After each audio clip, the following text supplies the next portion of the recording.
नमस्कार, मैं हूं कविता उपाध्याय और आप हैं भारत टीवी के साथ। श्रवण दीक्षित जो कि आम आदमी पार्टी से कार्यकर्ता हैं, बहुत लंबा सफर रहा है इनका राजनीति में। इनकी धर्मपत्नी जो कि अनारकली से निगम पार्षद हैं, रेखा दीक्षित जी, लगातार सेवा करती हैं। अगर निगम की बात करते हैं, 2022 में इलेक्शन है, बहुत सारी चीज़ें जो हैं सरगर्मियां बढ़ गई हैं। बात करेंगे सबसे पहले इनके वार्ड में कुछ नया हुआ है, वो क्या, इन्हीं से जानेंगे। शिवन जी, बहुत बहुत स्वागत है आपका। अनारकली वार्ड में क्या कुछ खास दिया जा रहा है तोहफा जनता को? पहले तो कविता जी, आपके भारत टीवी को इतनी बड़ी उपलब्धि, इतनी बड़ी टीआरपी मिलने पर मैं आपको बहुत बहुत शुभकामनाएं देता हूं। सच्चाई का प्रतीक है भारत टीवी जी। अनारकली वार्ड में जैसे कि आप देख रहे हैं, हमने अपने फंड से एक पुलिस बूथ बनाया जिसकी राशि 83,000 लागत आई है, जो निजी अपने फंड से बनाया है। दूसरा, हमने न्यूलालपुर पार्क के अंदर पार्क का गेट, जो हम चुनाव से पहले हमने कहा था कि हम इस गेट को बनाएंगे, निगम जीतने के बाद फंड नहीं मिला। स्थानीय लोगों ने कहा कि आपने कहा था कि ये पार्क का गेट बनवाएंगे। कविता जी, उसको भी फिर हमने अपने निजी फंड से बनवाया। और जैसा हमारा निगम में फंड नहीं है, फिर भी सफाई की व्यवस्था दुरुस्त रहती है। रात को भी हम अपना वार्ड में घूमते हैं, जहाँ पर कूड़ा देखते हैं, अपने टीपर, हमारा इंस्पेक्टर, अपने सफाई कर्मचारी हैं, उनका भी बहुत बहुत धन्यवाद, पूरी सफाई दुरुस्त रखते हैं। और इसके लिए मैं उनको भी कहूँगा कि वो बहुत अच्छा कार्य कर रहे हैं, निगम के कर्मचारी हमारे। कृष्णानगर के विधायक बग्गा जी खुद 2 टिपर्स का उन्होंने उद्घाटन किया अनारकली वार्ड के अंदर। क्या वो कार्य शुरू हो चुका है और किस तरीके से अब अनारकली वार्ड साफ रहने वाला है आगे? देखिए कविता जी, 2 टिपर हमने उद्घाटन आदरणीय विधायक, हमारे कृष्णनगर लोकप्रिय विधायक एस.के. बग्गा जी ने उनका उद्घाटन किया। उसी दिन से वो 2 टिपर रात्रि काल में वार्ड अनारकली में जगह जगह कूड़ा उठा, जो अंबार रहते हैं कूड़े के, जो साप्ताहिक बाजार लगते हैं हमारे वार्ड में, और वो कूड़ा करके चले जाते हैं। उससे क्या, सुबह जो हमारे स्थानीय लोग होते हैं उनके पैरों में लगता है तो उनको बड़ी गलत महसूस होता है, तो उसको रात को ही वो कूड़ा उठ जाता है। वो टिपर हमारे रात को ही उठाते हैं और मेरे फ़ोन पर उनकी डाटा आ जाता है। मैंने उनको, जब तक मैं घूमता हूँ और उसके बाद मैं उनसे कहता हूँ भी अब ऐसा जब भी उठाएंगे आप मुझे फ़ोटो व्हाट्सअप करेंगे। मैं आपको दिखा सकता हूँ, फ़ोटो मैं व्हाट्सअप रात को ही ले लेता हूँ। कुल मिलाकर के अनारकली वार्ड अब बिल्कुल साफ है और सुरक्षित रहेगा, क्योंकि जहां सफाई है वहीं स्वच्छता है। सर, क्योंकि कुछ रूमर्स इस तरह के हैं, क्योंकि आने वाला जो समय है वो चुनावी माहौल का है, और ऐसे में चर्चा ये है कि आपने, क्योंकि पार्टी अभी कुछ समय पहले ज्वाइन की है और अभी भी लगातार आम आदमी पार्टी लोग ज्वाइन कर रहे हैं या भाजपा ज्वाइन कर रहे हैं, जो कि सबसे बड़ी पार्टीज़ हैं कांग्रेस के अकॉर्डिंग देखा जाए तो। अगर आपकी बात करते हैं, आपने आम आदमी पार्टी ज्वाइन की, रेखा जी ने आम आदमी पार्टी ज्वाइन की, ऐसे में जो पुराने कार्यकर्ता हैं उनकी कहीं ना कहीं ये रहेगी कि क्या कोई कमिटमेंट रही है श्रवण जी की टिकट को लेकर के या चुनाव को लेकर के? क्या ये बात सच है या आप इस पे क्या कहेंगे सर?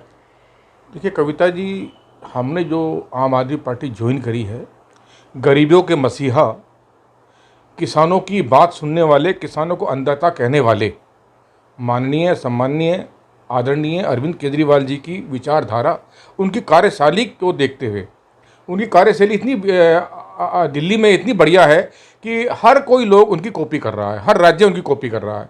तो उनको देखते हुए मैंने आम आदमी पार्टी ज्वाइन करी है। और दूसरी बात, टिकट की या चुनाव लड़ने की बात, मैं संगठन का एक छोटा सा कार्यकर्ता हूँ। पार्टी का जो आदेश होगा वो मेरे लिए सप्रिय होगा, और पार्टी जिसको भी टिकट देगी मैं ईमानदारी से, तन मन धन से उसको चुनाव लड़वाऊंगा। ये मेरी मानना है। मेरा ऐसा कोई नहीं कि मुझे टिकट चाहिए, मुझे ऐसा कोई नहीं मुझे चुनाव लड़ना है।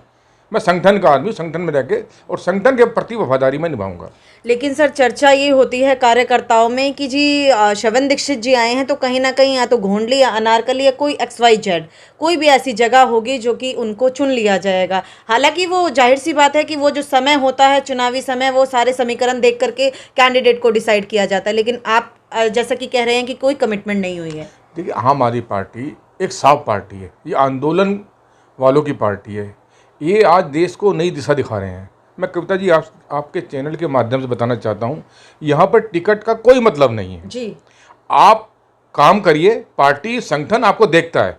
आपको बता दूं, मेरे ही वार्ड से मेरे ही वार्ड से क्या विधानसभा से, हर विधानसभा से ऐसे कार्यकर्ता हैं जो सीएम साहब से डेली बात करते हैं। ठीक है ना जी। यहाँ पर ऐसा कुछ नहीं है टिकट का मामला, यहाँ पे संगठन सक्रिय होता है, संगठन देखता है और आम आदमी पार्टी के कार्यकर्ता जिसको ओबलाइज करेंगे, जिसको टिकट देंगे, वही पार्टी का आप उनके साथ होंगे। बिल्कुल तन मन धन से। हमें पार्टी, हमारा एक सपना है, इस सपने को साकार हम सभी कार्यकर्ताओं ने मिलकर करना है। हमारा सपना ये है कि आदरणीय माननीय सम्मानीय श्री अरविंद केजरीवाल जी देश के प्रधानमंत्री बनाने का हर कार्यकर्ता का सपना है, और ये हर कार्यकर्ता इस सपने को पूरा करने में कोई कोताही नहीं छोड़ेगा। हम आदमी पार्टी को कदम से कदम, कंधा से कंधा मिलाकर पार्टी का साथ देंगे। सर एमसीडी में क्योंकि आप पुराने समय से हैं और सिटिंग में भी निगम पार्षद रेखा जी हैं, क्या लगता है जब आम आदमी पार्टी आ जाएगी तो क्या कुछ नया कर देगी जो कि लोग आम आदमी पार्टी को निगम में चुने? क्योंकि एक जो उपलब्धियों में से एक उपलब्धि ये भी है कि मेट्रो वेस्ट कंपनी को काम दे दिया गया है, निजी हाथों में सौंप दिया गया है कि डोर टू डोर कूड़ा कलेक्शन होगा, सेपरेट कूड़ा कलेक्शन होगा। कितना सही भाजपा शासित एमसीडी है और कितनी नई आम आदमी पार्टी की शासित एमसीडी होगी अगर आम आदमी पार्टी जीतती है? देखिए, भ्रष्टाचार निगम में चरम पर है। ठीक है। पाप का घड़ा फूटने को तैयार है। 8-9 महीने बाद ये इस पाप के घड़े की आयु पूरी हो जाएगी और ये घड़ा फूट जाएगा। और हम आने पर अपने, अगर निगम में आम आदमी पार्टी आती है तो सबसे पहले हम ये कूड़ा उठाने वाली कंपनी है इसकी जांच कराएंगे। ठीक है। हाँ, क्योंकि इसमें करोड़ों का घोटाला है मैडम, ये करोड़ों का घोटाला है। इस घोटाले की हम पकड़ मारेंगे। ये आम जनता का पैसा है। आप देखिए, मेरे वार्ड में देख लीजिए, प्रत्यक्ष को परिणाम की जरूरत नहीं होती जी। आप देख लीजिए किस घर के आगे कूड़ा दान रखा हुआ है, देखिए ना, आप कहीं कुछ नहीं है, ना कोई घर से कूड़ा ले रहा है, कुछ भी नहीं है, सब ढकोसलेबाजी है, प्रोपगंडा है खामखा का।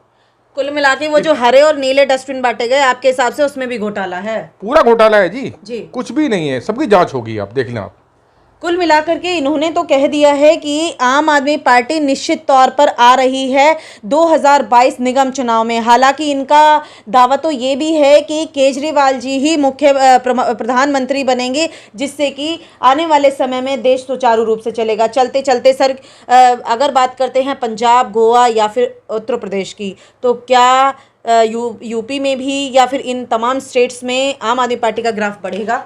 कविता जी, सर आपको याद होगा, आपने मेरा अभी 3-4 महीने पहले इंटरव्यू लिया था उपचुनाव से पहले जी, और आपने मुझसे एक प्रश्न किया था कि भारतीय जनता पार्टी कितनी सीटें आ रही हैं, तो मैंने शायद अब भी रिकॉर्डिंग होगी, मैंने कहा 0 जी। आपको शायद मेरी बात पर विश्वास नहीं हुआ था, क्योंकि मैं, बहन जी, मैं छात्र संघ से राजनीति कर रहा हूँ, मुझे पता है कुकर में क्या बन रहा है। मैं सूंघ के बता दूंगा, ढक्कन खोलने की जरूरत नहीं मुझे। पंजाब के अंदर हमारी सरकार बन रही है, उत्तरांचल में हमारी सरकार बन रही है, यूपी के अंदर बहुत सारी सीटें हम आदरणीय संजय सिंह जी हमारे लगे हुए हैं, बहुत सीटें हम लेके जाएंगे। आप देख के हैरान रह जाएंगे इतनी सीटें हम लेके जाएंगे। दिल्ली में? दिल्ली तो हमारी है। दिल्ली आपकी है? दिल्ली तो सीएम साहब की है। यहाँ तो देखो ना कितने फैन उनके, दिल्ली का मसीहा, दिल्ली का तो बादशाह है हमारे अरविंद केजरीवाल साहब। बीजेपी लगातार आरोप लगाती है, चाहे वो जल घोटाले को लेकर के हो या तमाम और चीज़ें। अब डीटीसी घोटाला, नए नए घोटालों पे चर्चा आदेश गुप्ता जी लगातार करते रहते हैं। ये हम पे आरोप नहीं लगा रहे, ये हमारा प्रचार करते हैं। अच्छा। भारतीय जनता पार्टी का कार्यकर्ता सुबह उठता है, मंजन करता है, और अरविंद केजरीवाल पार्क में, अरविंद केजरीवाल भी घर पे, अरविंद केजरीवाल, सुबह शाम तक हमारी पार्टी का, हमारे सीएम साहब का प्रचार करते हैं। अच्छा है, करते रहना चाहिए। इनके प्रचार से ही तो 67 सीट आई है हमारी। कुल मिलाकर के इन्होंने तो अपने अलग ही अंदाज में कह दिया है बहुत सारी बातें, बहुत कम शब्दों में, कि निश्चित तौर पर आम आदमी पार्टी डंका बजा रही है निगम चुनाव 2022 में, यानी कि झाड़ू करने वाली है सभी का सुपड़ा साफ, श्रवण दीक्षित जी के अनुसार। और हाँ, आप लोग अपना ख्याल रखें, मास्क ज़रूर लगाएं।